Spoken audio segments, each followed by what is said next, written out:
Welcome back to दक्षता academy channel. तो कैसे हैं आप सब। तो उम्मीद करती हूँ आप सभी अपने घरों में ही बंद हैं, लॉकडाउन है और सभी अभी तक जो है कोरोना से बचे हुए हैं। तो आगे भी हमें बचकर रहना है। तो क्योंकि कोरोना जैसे ही खत्म होगा 1-2 महीने में हमारे जो एग्जाम्स हैं सारी वैकेंसी एक साथ आ जाएंगी। तो अपना ध्यान अभी से रखिए और पढ़ते रहे घर में बैठकर।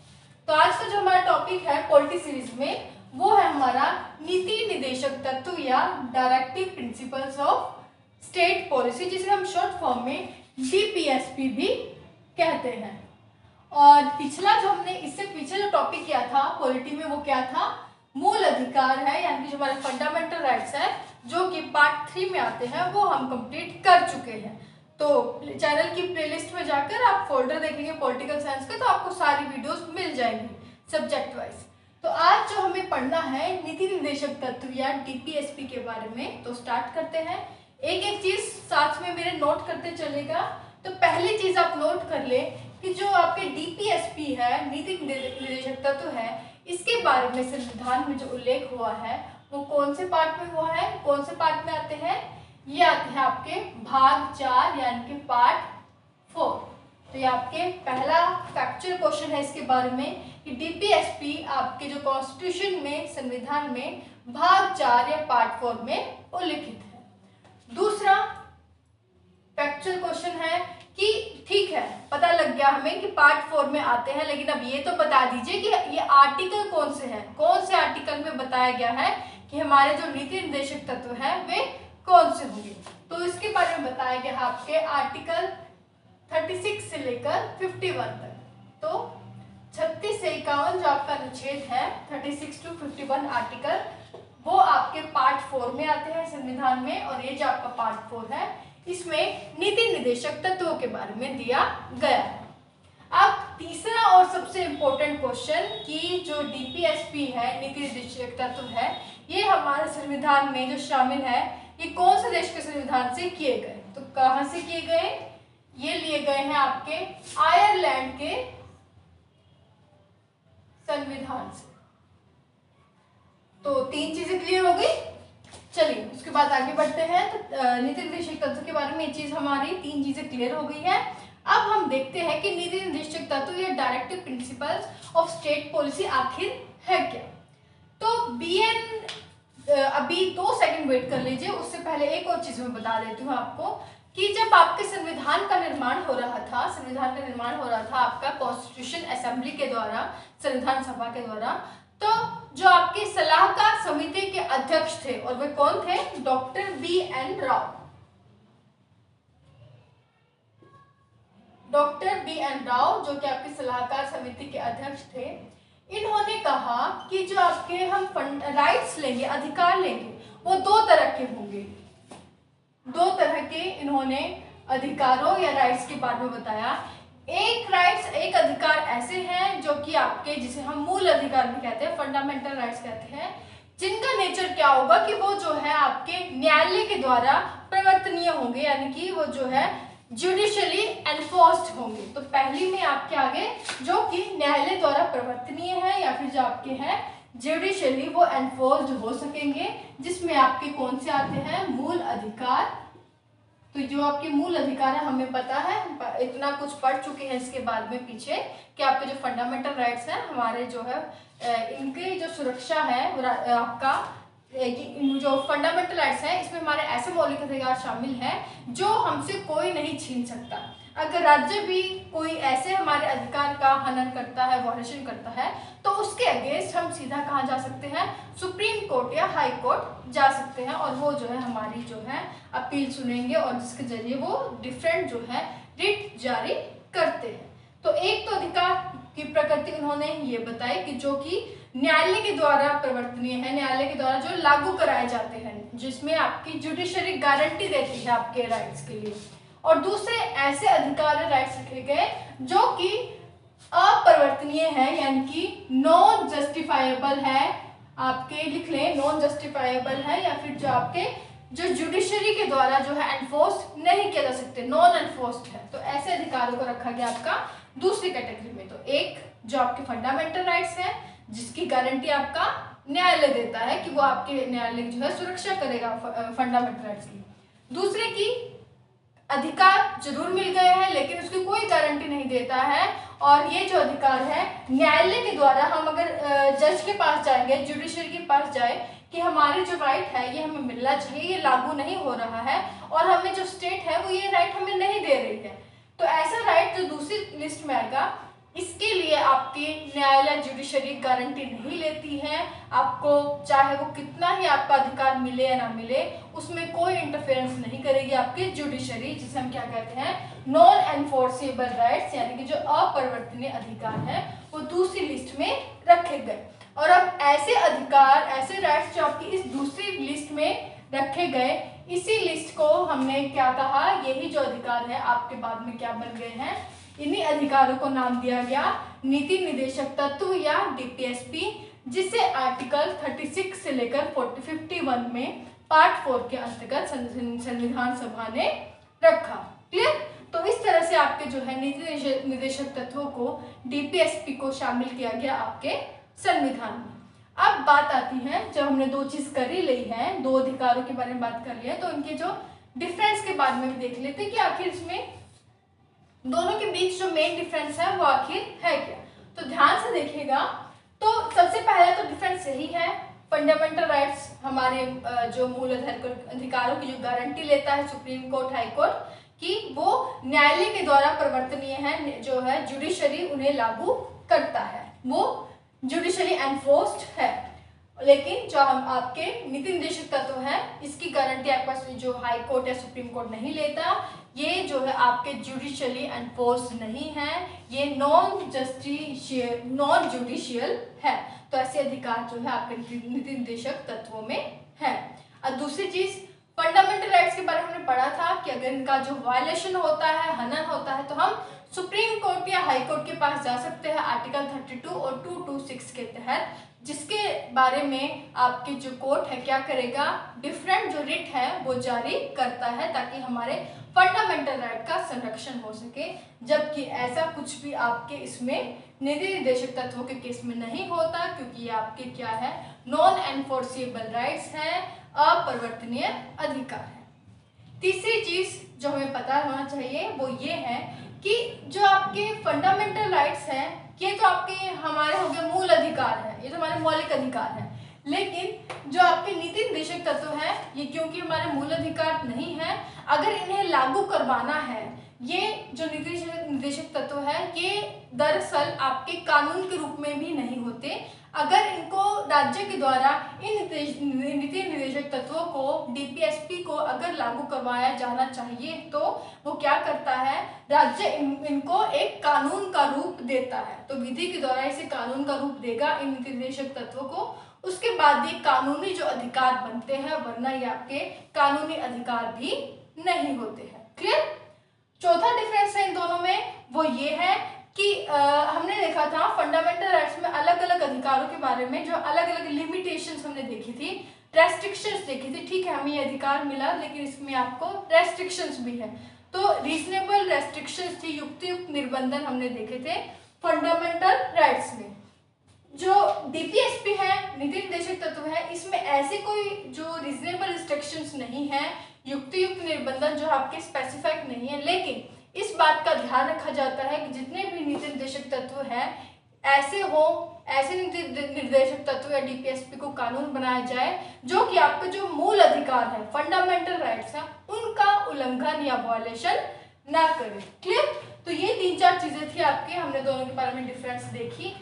लेकिन कहा जाता है कि चाहे ये आपके इनमें जो थोड़ा बहुत डिफरेंस है, लेकिन ये मूलतः फंडामेंटल राइट्स और जो आपके डीपीएसपी है ये एक ही चीज है। क्यों? क्योंकि दोनों का ही लक्षण क्या है, दोनों का ही जो मोटो है, मेन जो मुद्दा है वो ये है कि दोनों ही एक लोक कल्याणकारी राज्य की स्थापना की कोशिश करते हैं, एक वेलफेयर स्टेट को जो स्थापित करने की कोशिश करते हैं, और दोनों जो अधिकार हैं वो किसी व्यक्ति के, कोई भी व्यक्ति हो फिर चाहे, तो उसकी कोशिश, हर अधिकार ऐसा है हमारा, चाहे वो फंडामेंटल राइट हो या फिर डीपीएसपी में आपको जो अधिकार है वो दिए गए हैं, तो हर जो आपको व्यक्ति को अधिकार दिए गए हैं ऐसे अधिकार है जिससे जो व्यक्ति का जो है संपूर्ण विकास हो सके, पूरी तरह से जो इंटीग्रेटेड सर्वांगीण जो है डेवलपमेंट विकास हो सके। तो दोनों का जो मेन मोटो है एक ही है कि व्यक्ति का पूरी तरह से विकास हो सके और जो है एक व्यक्ति की जो गरिमा है, डिग्निटी है, उसे मेंटेन किया जा सके और एक लोक कल्याणकारी राज्य या जो वेलफेयर स्टेट है उसको स्थापित किया जा सके। तो दोनों ही पार्ट 3 आपके फंडामेंटल राइट्स और पार्ट 4 डीपीएसपी, दोनों ही आपके जो कॉन्स्टिट्यूशन के जो है मेन जो पार्ट है, मेन अंग है, जिसका मेन मोटो जो है एक ही है कि लोक कल्याणकारी राज्यों को स्थापित करना और लोगों का जो है प्रत्येक व्यक्ति का पूर्ण रूप से उसका समुचित जो डेवलपमेंट है, विकास हो सके। क्लियर? तो उम्मीद करती हूँ आपको अभी तक पता लग गया है कि जो डीपीएसपी है क्या है और फंडामेंटल राइट्स है वो क्या है, ये किस तरह से एक दूसरे से अलग है। तो यहाँ तक समझ आ गया तो आगे बढ़ते हैं, नहीं आया तो साथ साथ कमेंट कर ले ताकि मैं आपको क्लियर कर सकूँ। और साथ में आज छोटा सा मैं हमेशा लिख देती हूँ, तो टेलीग्राम, ट्विटर, इंस्टाग्राम फॉलो कर सकते हैं। यहाँ पर अगर अब जाएंगे तो दक्षता एकेडमी सर्च करेंगे तो वहाँ पर अकाउंट हमारा आ जाएगा, वहाँ जाकर आप फॉलो कर सकते हैं। तो आगे बढ़ते हैं। उसके बाद हम देखते हैं कि जो आपके डीपीएसपी है इसका जो उल्लेख है, एक्सप्लेनेशन है, वो आपके आर्टिकल कौन से दिया गया है, आर्टिकल 36 से 51 में दिया गया है। अब हम सभी आर्टिकल को तो एक एक करके नहीं पढ़ेंगे क्योंकि इतना वो इम्पोर्टेंट नहीं है, लेकिन एग्जामिनेशन पॉइंट ऑफ व्यू से जो इतना इम्पोर्टेंट है वो हम जरूर करेंगे। तो करते हैं। तो सबसे पहले जो आपका आर्टिकल 36 और से लेकर 51 में है, उसमें पहला जो हम आर्टिकल देखते हैं वो देखते हैं आपका आर्टिकल 36 में।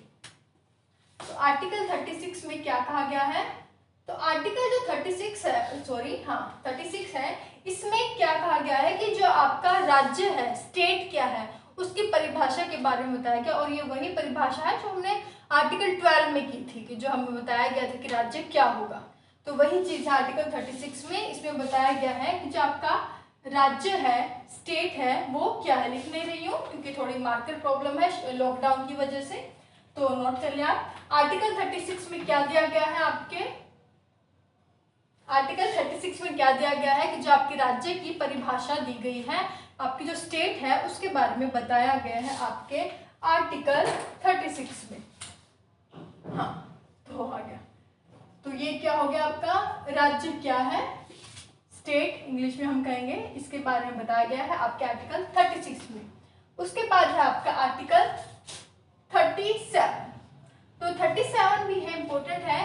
इसमें कहा गया है कि चाहे आपके जो डीपीएसपी है वो अपरिवर्तनीय है, नॉन एनफोर्सेबल है, यानी कि जो न्यायालय के द्वारा वो प्रवर्तित नहीं है, आपके नॉन जुडिशियरी है, लेकिन चाहे आपके अपरिवर्तनीय है आपकी डीपीएसपी, लेकिन फिर भी जब कोई भी आपके राज्य के द्वारा कोई कानून बनाया जाएगा, कोई पॉलिसी बनाई जाएगी, नीति बनाई जाएगी, तो इन नीति निर्देशक तत्वों को या डीपीएसपी को, जिनका उल्लेख आपके 36 से 51 में दिया गया है, इसके बारे में आपके जरूर इसे ध्यान में रखा जाएगा अगर स्टेट में आपकी कोई भी पॉलिसी बनाई जाती है। तो इसमें क्या कहा गया है कि चाहे आपकी नॉन एनफोर्सेबल है, अपरिवर्तनीय है डीपीएसपी, लेकिन राज्य कोई भी नीति बनाता है, कानून बनाता है, तो इन जो डीपीएसपी को हमेशा ध्यान में रखेगा।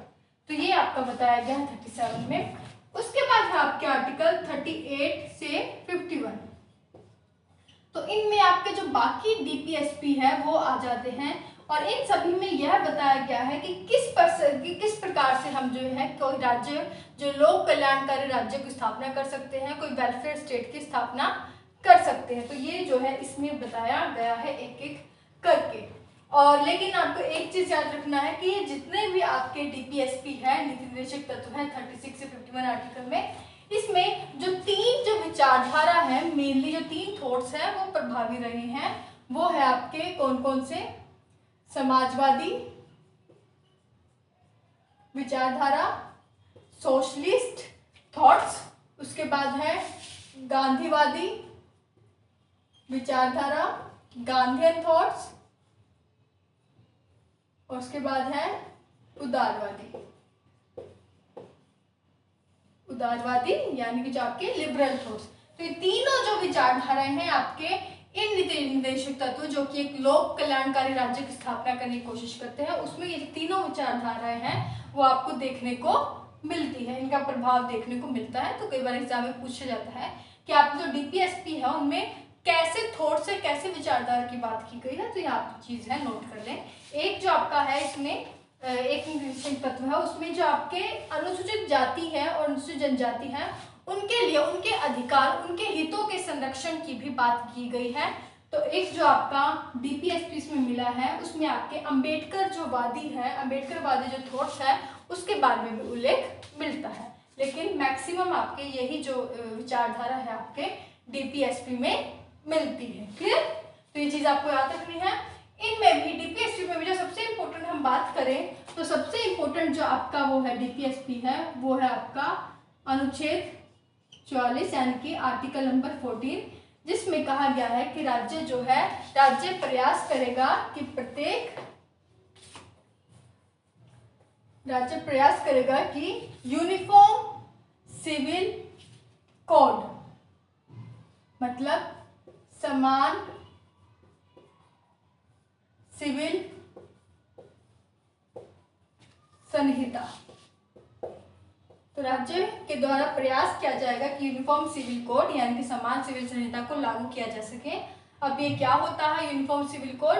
इसका मतलब है कि चाहे आपका कोई भी धर्म हो, हिंदू हो, मुस्लिम हो, सिख, ईसाई, जैन, बुद्धिस्ट, कोई भी धर्म हो, लेकिन जो राज्य के द्वारा जो आपके सिविल संबंधी जो मामले होंगे, सिविल में मामले कौन से होते हैं, जो आपके विवाह संबंधी हो गए, डाइवोर्स, तलाक संबंधी, या फिर जो आपके उत्तराधिकारी एडॉप्शन से संबंधित जो केस है, ये सब आपके सिविल केसेस होते हैं। तो इन मामलों में जो राज्य के द्वारा जो कानून बनाए जाएंगे वो प्रत्येक जो धर्म के लिए, फिर चाहे कोई भी रिलीजन हो, उन सब के लिए एक समान होंगे।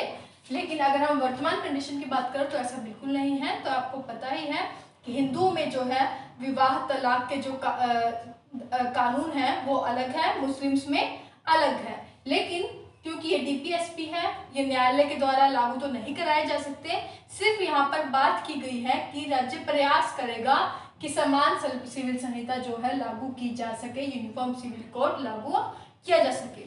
अगर वर्तमान में देखें तो अकेला आपका एक राज्य ऐसा है, कौन सा? वो गोवा। तो गोवा में अगर देखें तो पूरी तरह से आपका यूनिफॉर्म सिविल कोड, समान सिविल संहिता जो है वो लागू है। वहाँ प्रत्येक धर्म के लिए, कोई भी रिलीजन हो, सभी के लिए जो सिविल जो केस के लिए जो आपके कानून बनते हैं, लॉ है, उनके जो नेचर है, प्रकृति है, वो सभी के लिए एक समान है ना। तो ये आपको याद रखना है। उसके बाद इसके बाद ही आपका है आर्टिकल 45, वो भी इम्पोर्टेंट है। तो किसको याद है आपका आर्टिकल 45? तो जल्दी कमेंट करके बताएं आर्टिकल 45 किसको याद है। हमने जब आर्टिकल 21 पढ़ा था तब इसके बारे में थोड़ा सा पढ़ा था। तो आर्टिकल 21 कब? 21A जिसमें हमने पढ़ा था कि जो आपका शिक्षा का अधिकार मिलता है, जो कि आपका जोड़ा गया 86 में, मतलब 86 कॉन्स्टिट्यूशन अमेंडमेंट 2002 में जोड़ा गया। तब जब आपका 21 का जोड़ा गया, 21 क्या है आपका? Right to life. उसमें आपका एक जो खंड है, क्लॉज है, जोड़ा गया 21 का या 21A। उसमें कहा गया कि जो आपके 6 से 14 साल तक के जो बच्चे हैं उनको जो है अनिवार्य जो शिक्षा है वो मिल सके, इसके लिए जो आपका राज्य है वो कानून के माध्यम से, जो कानून के द्वारा जो है प्रयास करेगा। मतलब जो स्टेट है वो ऐसे लॉज बनाकर क्या करेगा? ऐसे लॉज बनाएगा जिससे कि विधि के माध्यम से 6 से 14 साल के जो बच्चे हैं उनको अनिवार्य शिक्षा दी जा सके। तो जब जो है इस बारे में जो 6 से 14 साल के जो बच्चे थे उनके बारे में जो अनिवार्य शिक्षा का जो एक्सप्लेनेशन है, जब आपके 86 कॉन्स्टिट्यूशनल अमेंडमेंट के द्वारा, जो कि आपका 2002 में हुआ, जब यह जो प्रावधान 6 से 14 साल के बच्चों के लिए उनकी कंपल्सरी एजुकेशन के लिए 21 क में जोड़ दिया गया, तो उसके बाद आपका जो आर्टिकल 45 है इसे संशोधित किए जाने की जरूरत पड़ी। क्यों?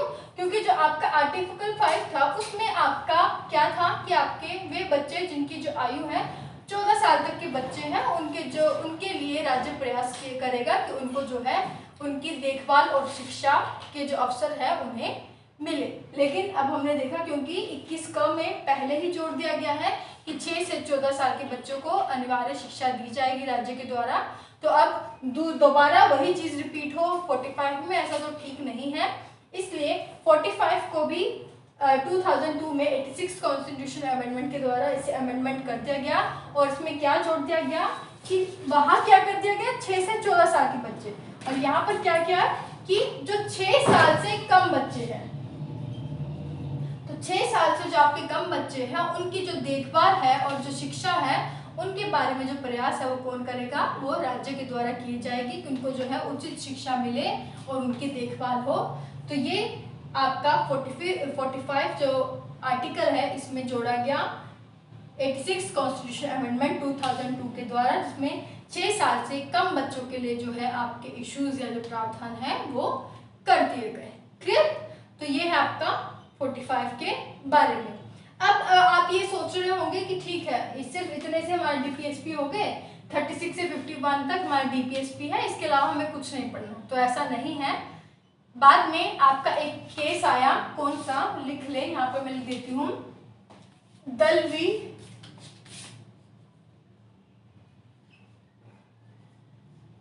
दलवी बनाम स्टेट ऑफ तमिलनाडु। तो जो आपका तमिलनाडु राज्य है, तो दलवी जो केस आया वो आया 1976 में। तो ये आपका जो केस आया, इसने कहा कि ठीक है आपके 36 से 51 जो है नीति निर्देशक तत्व है, लेकिन केवल यही आपके संविधान में जो है डीपीएसपी नहीं होंगे। इससे अलग जो है आपके 3 और अनुच्छेद है, 3 और आर्टिकल है, उन्हें भी आपके डीपीएसपी के तहत रखा जाएगा। तो ऐसा कहा गया आपका दलवी केस में, दलवी बनाम स्टेट ऑफ तमिलनाडु राज्य, जो कि 1976 में जो मामला है आया था। और इस केस में कहा गया कि आपके 3 जो आर्टिकल और हैं वो भी आपके डीपीएसपी में जोड़े जाएंगे। और ये कौन कौन से थे, तो यहाँ पे आप प्लस कर लें, यहीं पे लिख देती हूँ मैं। तो ये था आपका आर्टिकल नंबर 335 335, उसके बाद 350 क या ए, और उसके बाद है 351। तो ये तो 3 अनुच्छेद हैं, ये भी इन्हें बाद में दलवी केस के बाद 1976 में मामले में ये 3 और जो आर्टिकल है आपके डीपीएसपी में जोड़ दिए गए। अब ये इंपॉर्टेंट है, क्या है इनके बारे में जान लें क्या कहा गया है। तो सबसे पहले हम देखते हैं आर्टिकल 335। तो इसमें कहा गया है कि इस डीपीएसपी में कहा गया, इस अनुच्छेद में कहा गया कि जो राज्य है वो यह इस बात का ध्यान रखेगा कि जो राज्य में जो आपकी नियुक्तियां निकलती है, जो आपकी वैकेंसीज आती है, जितनी भी सर्विसेज होती हैं, सेवाएं होती हैं, उसमें जो आपकी अनुसूचित जाति है और अनुसूचित जनजातियां हैं, एससी और एसटी हैं, उनके जो दावे हैं, उनकी जो भागीदारी है, उनका ख्याल रखा जाए, ताकि जो है एक दक्षता बनी रहे आपकी प्रशासन में, एक जो एफिशिएंसी है जो आपकी एडमिनिस्ट्रेशन की वो बनी रहे।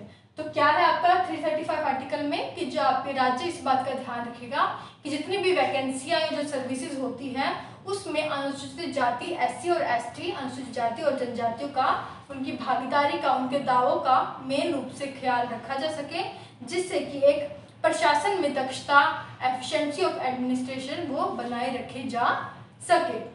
उसके बाद आर्टिकल 358, इसमें कहा गया, इसमें इंपॉर्टेंट है, ये कहा गया कि वो अल्पसंख्यक वर्ग, वो जो आपकी माइनॉरिटी कम्युनिटीज जो कि आपकी भाषाई तौर पर अल्पसंख्यक वर्ग है, लैंग्वेज के बेस्ड पर जो है माइनॉरिटी कम्युनिटी है, उनको राज्य जो है, राज्य और राज्य के अंतर्गत जितने भी जो आपकी लोकल अथॉरिटीज है, स्थानीय प्राधिकारी हैं, वो प्रयास करेंगे कि ऐसे जो आपकी भाषाई आधार पर जो आपके अल्पसंख्यक वर्ग है, माइनॉरिटी कम्युनिटीज हैं, इनके जो बच्चे होंगे उनको जो प्राथमिक शिक्षा मिलेगी, प्राइमरी जो एजुकेशन मिलेगी, वो उन्हें उनकी जो मदर टंग है, मातृभाषा है, उन्हीं में उन्हें शिक्षा मिल सके। तो क्या कहा गया है इसमें कि जो आपके अल्पसंख्यक वर्ग है, भाषाई आधार पर माइनॉरिटी कम्युनिटीज हैं, उनके बच्चों को क्या करें, उनके बच्चों को उन्हीं की मातृभाषा में, उनकी मदर टंग में जो है प्राइमरी एजुकेशन, प्राथमिक शिक्षा है, देने का प्रयास जो है आपकी राज्य के अंतर्गत लोकल अथॉरिटीज या स्थानीय प्राधिकारी करेंगे। क्लियर? तो ये हो गया आपका आर्टिकल 350A।